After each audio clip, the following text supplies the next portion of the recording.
Divine command theory is the ethical belief that moral values and duties are determined by the commands of a divine being. According to this theory, what is right or wrong is not based on human reasoning or societal standards, but on the will of a higher power. Actions are considered morally good if they align with divine commands, while those that go against them are seen as morally wrong.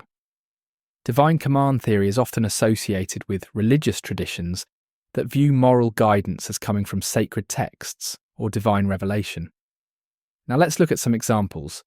One example of divine command theory in practice is the belief that honesty is morally right, because it is commanded by a divine being. In many religious traditions, lying is considered wrong, not simply because it harms others, but because it goes against divine instruction. Another example is the moral duty to help those in need.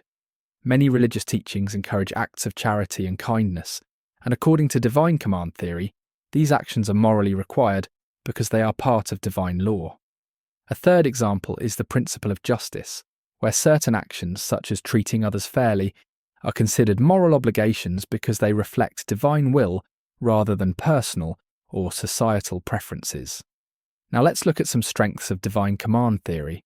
One strength of divine command theory is that it provides a clear and absolute foundation for morality. Since moral rules are based on divine authority, they do not change according to human opinions or cultural differences. This gives believers a sense of stability and certainty in their moral decisions, as they trust that right and wrong are determined by a higher wisdom rather than human judgment. Another strength is that divine command theory offers a strong motivation for moral behaviour. People who follow this theory believe that obeying divine commands is not only morally right, but also brings spiritual rewards. This can encourage individuals to act ethically, even when it is difficult, as they see their actions as part of a greater purpose. Now let's look at some criticisms of divine command theory. One criticism of divine command theory is that it raises the question of whether actions are good because they are commanded by a divine being, or if they are commanded because they are inherently good. This is known as the Euthyphro dilemma, which challenges the idea that morality is entirely based on divine will. If actions are good simply because they are commanded, then morality could seem arbitrary. However, if actions are commanded because they are already good, then morality may exist independently of divine authority. Another criticism is that different religious traditions may have conflicting moral commands. If divine command theory is true, but different groups interpret divine commands differently, it becomes difficult to determine which moral rules should be followed.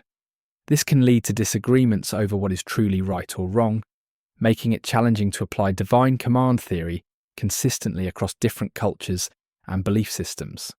Now let's look at an alternative to divine command theory.